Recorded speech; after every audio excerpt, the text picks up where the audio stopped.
I'm glad that I'm able to be in Japan following such a successful first visit between President Trump and Prime Minister Ishiba.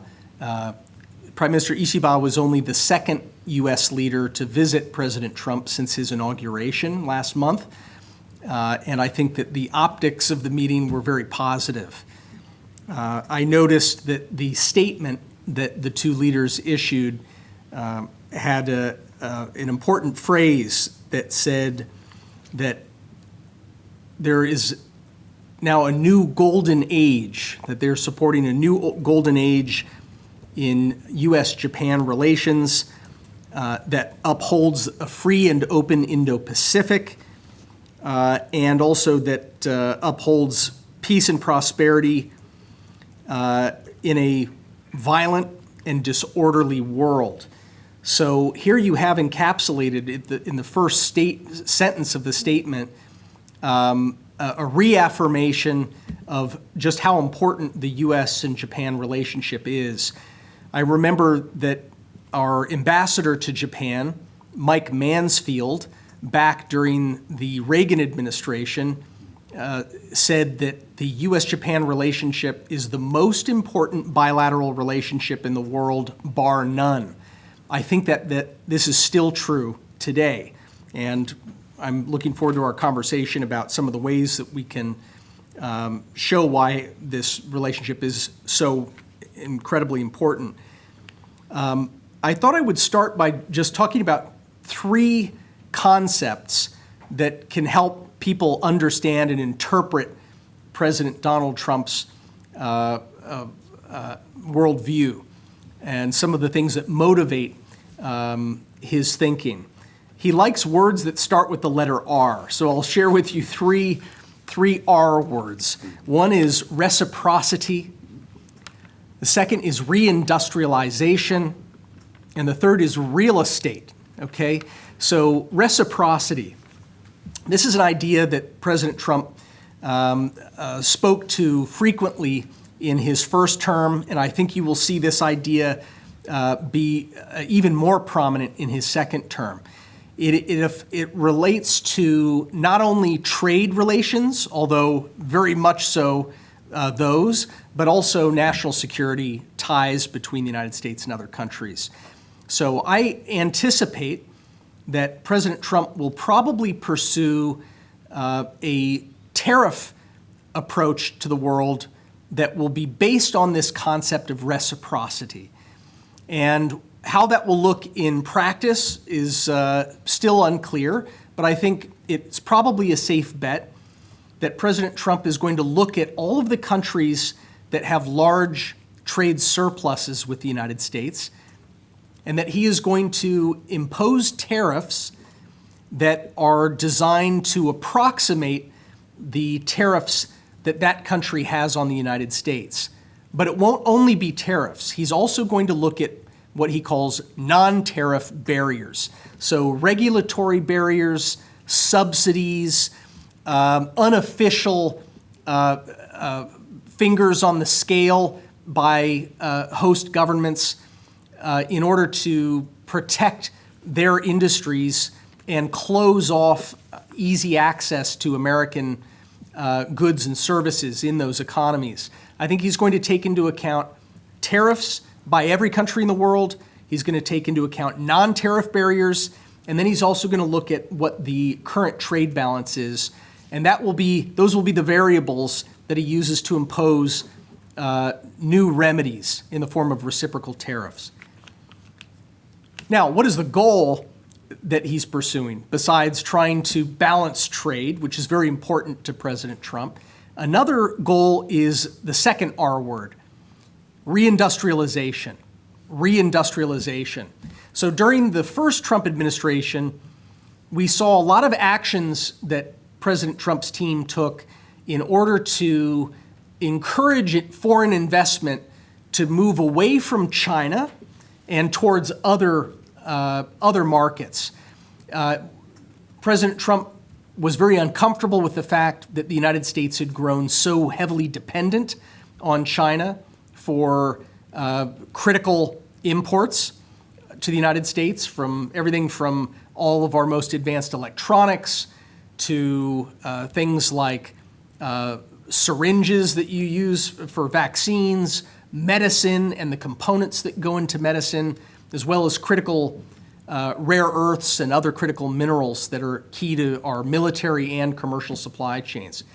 In the second Trump administration, I don't think that President Trump is going to be satisfied with investment moving away from China unless it is coming all the way back to the United States. In other words, it's not good enough in President Trump's mind for Vietnam and Mexico or India to become new major suppliers of the United States. He wants a lot of that, the majority of that investment, to come back to the United States itself.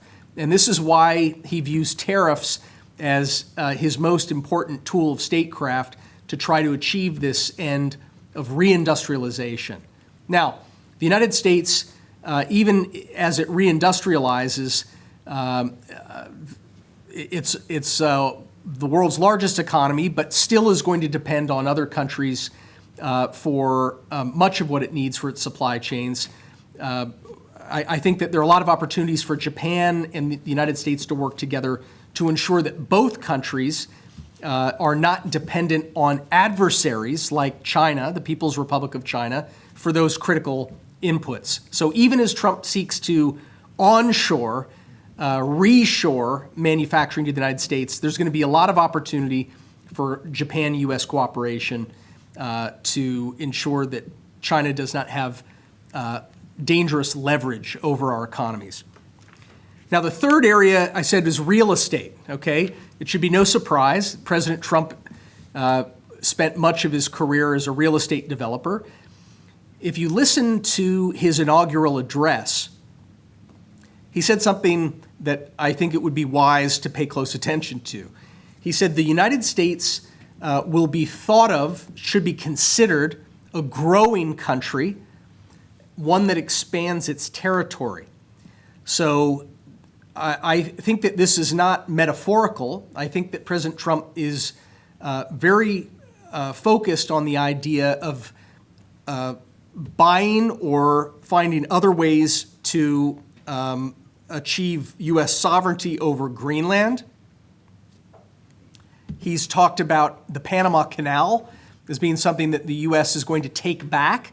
At a minimum, I would expect him and his Secretary of State and others on his team to work to evict Chinese companies from the Panama Canal.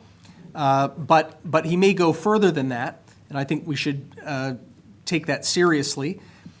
And as you saw with his first foreign visit with the Prime Minister of Israel, not long before Prime Minister Ishiba made his visit to Washington, President Trump said that he wants to develop the Gaza Strip. And so still unclear what that would look like. He said that he would not make the U.S. responsible for the investment or for the security with U.S. soldiers, but that the U.S. would take this role of developing Gaza, which right now is largely rubble because of the extremely unwise war launched by Hamas in late 2023. So President Trump believes that economic security is national security. This is a line that he used frequently in the first term. It's a line that he has revived in his second term. And so I want to talk for a moment about Taiwan, because the most important potential conflict in the world is actually not Ukraine, even though that is an essential pivot point in the world right now. It's not the Middle East. It is really right here, Japan's neighbor of Taiwan. If Taiwan is coercively annexed through war or other means of coercion against the will, that is, of the people of Taiwan, if Taiwan is coercively annexed by the People's Republic of China, we will face And when I say we, I mean much of the industrialized world, if not most of it, including Japan and the United States, will face a dual crisis, one of national security and also one of prosperity, economic security. And so this will be the most important matter that President Trump deals with in his time in office. President Trump, in his first term, was consistent with presidents who came before him in wanting to preserve the status quo. That is to say, to preserve what has been a peaceful situation for decades now between the People's Republic of China on the one hand and the Republic of China on Taiwan in the other. If he does not deter Xi Jinping by working with Taiwan, working with Japan, which plays such a key part in this. I've just written a book about the role that Japan and the United States and Taiwan must play together that just came out in Japan this week. Then we will be facing an economic shock that will be reminiscent of the 1929 stock market crash that led to the Great Depression. And so this is an area, and I'd be happy to talk more about what it would take to deter Beijing and how President Trump's policy might develop with respect to China. But this is the single most important issue that sometimes people lose sight of. Sometimes I've noticed that markets can be a bit complacent about this issue. I think we're facing the potential for a major crisis in the next few years. Thank you.